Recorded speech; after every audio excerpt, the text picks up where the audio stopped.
Assalamualaikum warahmatullahi wabarakatuh. Limardatillahi subhanahu wa ta'ala wa hidayatihi wa inayatihi wa taufiqihi thumma ila jami'i masyaikhina wa satidina wa mursyidina thumma ila hadratin nabiyil mustafa Muhammadir Rasulillah sallallahu alaihi wasallam wa ala alihi wa ashabihi wa zurriyyatihi wa qarabatihi wa ahli baitihi ajma'in. Wa khususan li mu'alli fi hadzal kitab al-Fatihah. Minasyaitonir rajim. Bismillahirrahmanirrahim. Alhamdulillahirabbil alamin arrahmanir rahim maliki yaumiddin iyyaka na'budu wa iyyaka nasta'in ihdinas siratal mustaqim siratal ladzina an'amta 'alaihim ghairil maghdubi 'alaihim waladdallin. Iyyaka na'budu wa iyyaka nasta'in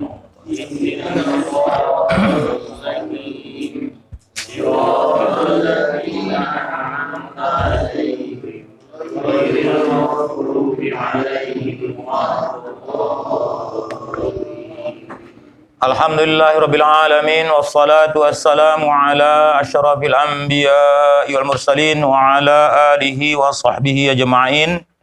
Rabbis shrah li sadri wa yassir li amri wa hlul 'uqdatam min lisani yafqahu qawli, amma ba'du.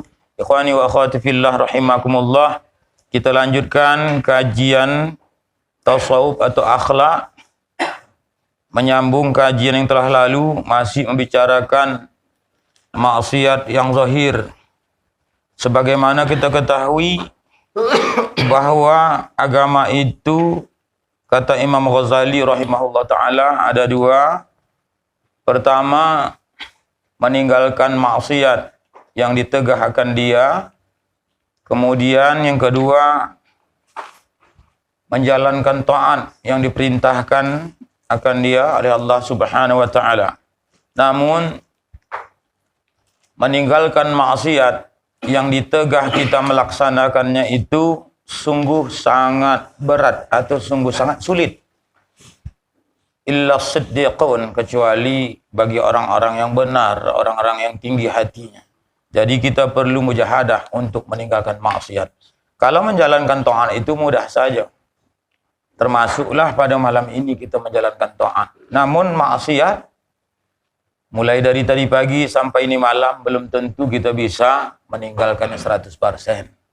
Baik maksiat zahir maupun maksiat batin.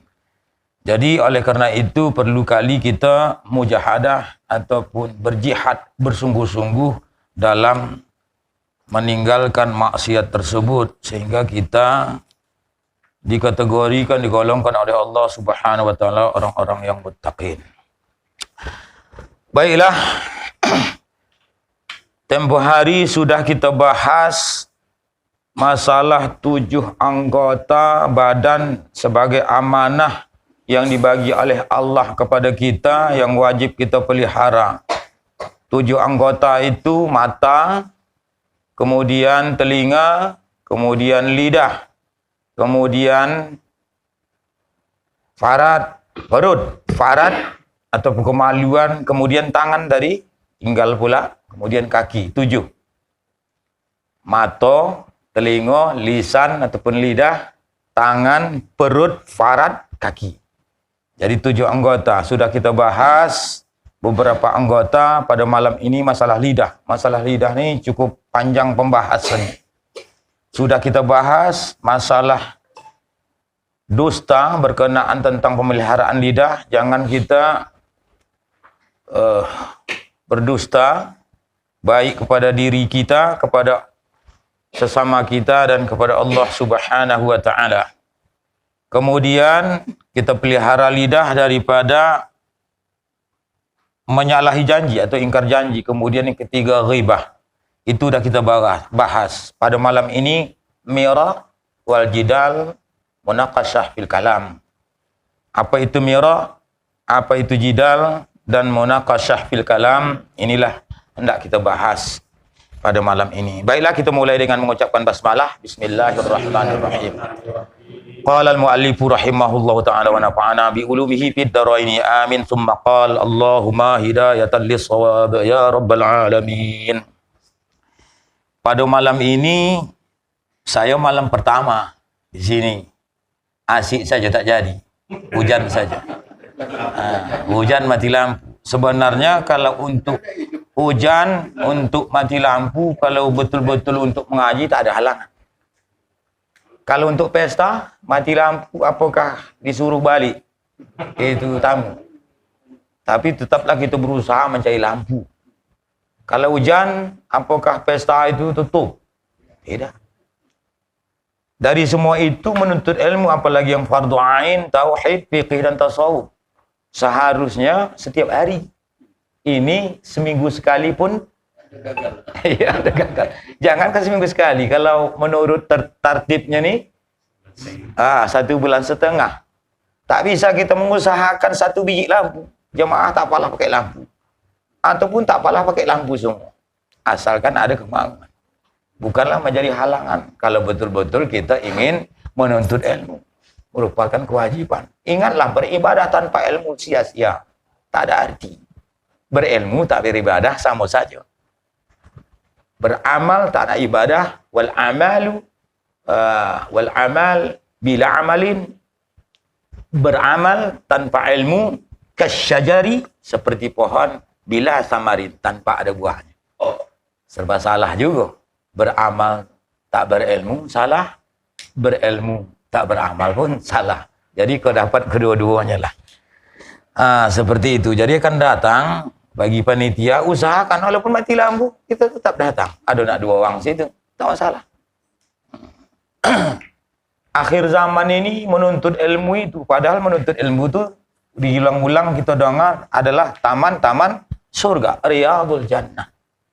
Riyadul Jannah. Alhamdulillah kita banyak pengajian di sini. Tidak hanya di sini, pada malam Senin kita mengaji. Setiap malam Senin kita mengaji, asalkan mau kita datang. Bahkan pada malam Jumat pun ada datang. Bahkan tahsin pada malam ini pun seharusnya ada, cuman mungkin berhalangan gurunya. Banyak tempat-tempat menuntut ilmu, bukan hanya di sini saja. Di tempat lain pun bisa. Di kampung kita Cengkring ini, alhamdulillah. Apalagi gagasan kepala desa itu kita sambutlah dengan baik.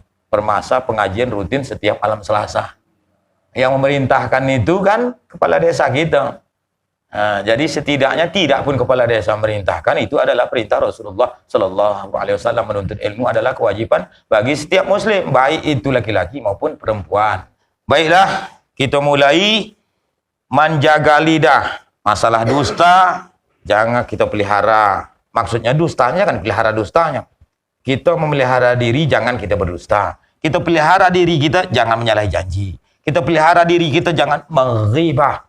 Ayuhibbu ahadukum ayyakula lahma akhihi maita. Sukakah kamu makan daging saudara kamu yang sudah mati? Fakarihtumuh, tentu kamu merasa jijik kepadanya. Inilah kejinya dan haramnya itu ghibah, menceritakan aib orang lain, walaupun itu memang betul-betul ada aib daripada dirinya.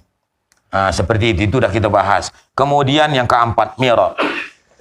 Mira.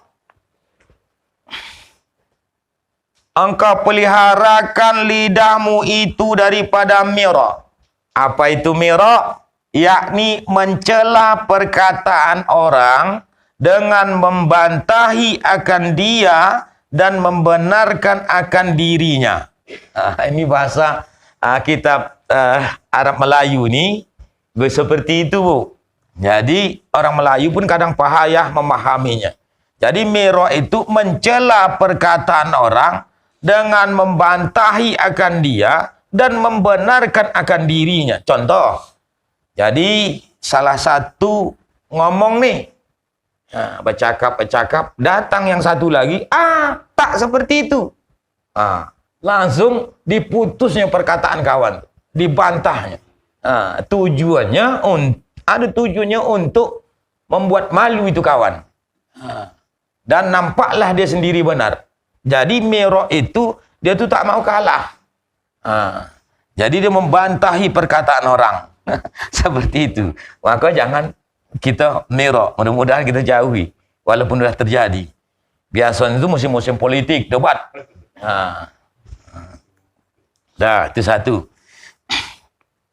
Mencela perkataan orang dengan membantaikan dia dan membenarkan akan dirinya. Oh, tak begitu, begini.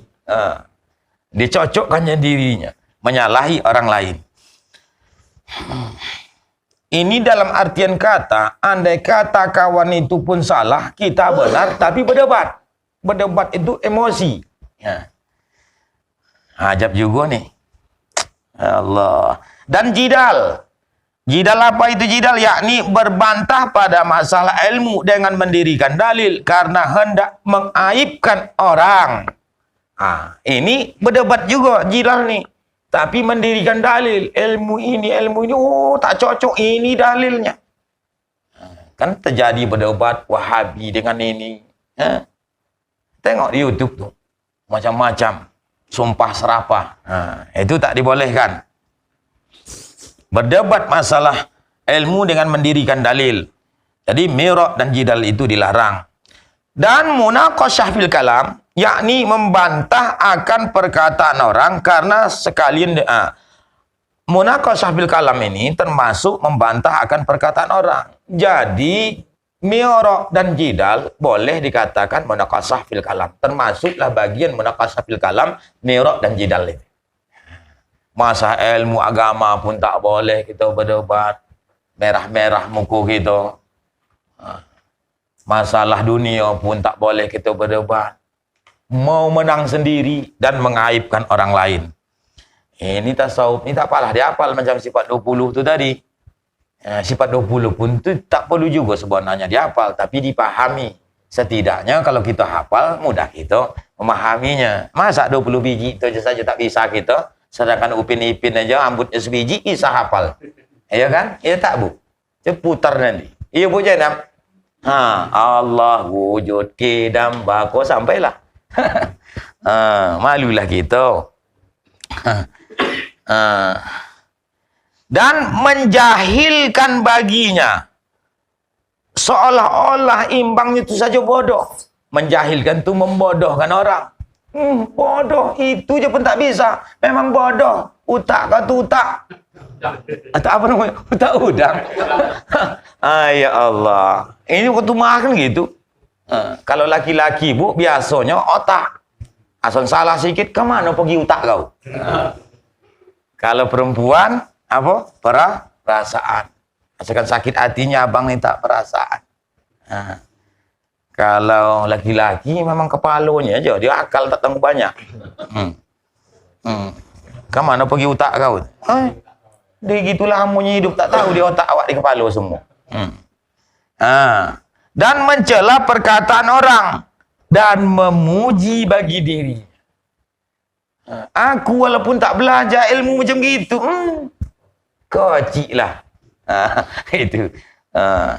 Itu bahaya. Itu salah satu contoh. Berdebat kita kadang-kadang dalam perniagaan. Semua bisa kono. Dan yang demikian itu ditegah oleh Nabi SAW. Seperti lagi akan datang segala dalil yang demikian itu. Kemudian kata Syekh Abdul Mu'ti. Syekh Abdul Mu'ti ini yaitu anak daripada Muhaddid Al-Khalili, ahli fikih yang bermazhabkan Syafi'i, dilahirkan apa namanya itu di Al-Khalil. Dia lahir di Al-Khalil, Palestin. Dia belajar di Al-Azhar, Mesir. Banyak dia itu mengarang kitab. Dia bermazhab Syafi'i. Apa dia bilang? Syekh Abdul Mu'ti yang mensyarahkan akan mantan Jawharatut Tauhid pada bicara ilmu usuluddin. Al-mira'u munaza'atul ghairi fima yadda'i sawabahu walau dhanna wal jidalu. Tadi arti mira' itu al-mira'u munaza'atul ghairi fima yadda'a sawabahu walau dhanna. Itu pengertian mira'. Wal jidalu daf'ul 'abdi khasmahu an ifsadi qawlihi bihujjatin qasidan tasiha kalamihi wa ibtala kalami khasmihi bi ghairi haqqin wa huwa muharram. Artinya apa? Bermula kata Abdul Mu'ti, Syekh Abdul Mu'ti ini, mira itu yaitu membantah akan orang lain perkataan yang didakwanya akan benarnya. Walau zanna. Maksudnya tuh udah tahu kawan itu benar, dibantahnya lagi. Untuk membenarkan diri dia. Padahal kawan itu udah cocok. Walaupun pada zon hampir kuat, hampir 100%. Zon itu belum sampai 100%. 100%. Mendekati. Mendekati 100%. Dibantahnya. Dan jika pada zon benarnya sekalipun. Itulah makna mira menurut Syekh Abdul Mu'ti. Makna jidal itu yaitu menolakkan hamba Allah akan orang yang membantah akan dia daripada menyalahkan akan perkataannya. Ada orang yang menyimak perkataannya kemudian disalahkan orang perkataan. Tak mau dia salah. Ada mau gitu tuh. Tak mau salah. Padahal dia itu salah. Tak mau disalahkan. Itu tak cocok tuh gini Pak. Wah. Langsung emosi dia. Ini kono aja kadang kita. Terutama kepada kita usia tua ini ada di bawah kita menasihati. Cocok yang kata anak tuh. Tapi kita gengsi mengakui mengakui kesalahan kita. Ini menyalahkan akan perkataan dengan dalil padahal ia mengqasad. Mengqasad itu ada tujuan, bertujuan akan membenarkan akan perkataannya. Dia bertujuan untuk membenarkan perkataan dirinya sendiri. Membatalkan akan perkataan orang yang membantahkan dia. Dan tujuannya membenarkan dirinya sendiri dan menyalahkan, membantah, menyalahkan perkataan orang yang menyalahkan akan dia. Mengkritik, ini dikritik, tak bisa dikritik. Akhirnya dia mengkritik lagi, dibuatnya dalil begitu gini untuk membenarkan dirinya. Insya Allah paham tuh kan? Begitulah bunyi. Tak mau disalahkan. Itu jidal. Debat kusir lah sekarang. Maka tak ada artinya. Kepala sakit, bertambah asam lambung. Silakan berdebat. Tak usahlah jauh-jauh. Kita suami istri ini, Bu, Pak. Kan ada aja berkelahi di rumah kan. Lupuk lopak berkelahi. Mulut tum-tam. Biasanya kalau ibu tak bisa kita serang pakai mulut. Tak tahan gitu. Dia banyak ada cakap. Biasanya gitu. Tapi kalau udah bapak-bapak banyak cakap, gitulah dibilang bini kita. Macam betino. Abang nih, begitu. Situ nih. Jadi, biasanya kok tak tahan itu udah minggat gitu. Tinggalkan dulu. Sampai 1 jam, 2 jam balik itu lagi. Kalau panas lagi, pergi lagi gitu. Tapi sebagian kadang-kadang lain pula. Sekan bini ngomel, pap. Itu terlewat koncang tangannya. Kuncinya tuh, topukannya. Tak boleh. Allah, ya ajablah kita. Dan yang demikian itu haram. Haram lah semua. Dan kata Imam Ghazali rahimahullah ta'ala, semoga Allah ta'ala merahmatinya. Al-mira'u ta'nun fi kalam al-ghairi li izhari khalalin fih min ghairi an yartabita bihi aradun siwa tahqiril ghairi wa izhari maziyatil qiyasah wal jidal ibaratun an mira'in yata'allaqu bi izharil madhhab wa taqririhi. Ini versi Imam Ghazali. Bermula makna mira' tadi, makna mira' versi Syekh Abdul Mu'ti. Syekh Abdul Mu'ti. Ini versi Imam Ghazali. Yaitu mencela akan perkataan orang yang lain dari karena hendak menyatakan akan cedera di dalam perkataan orang itu.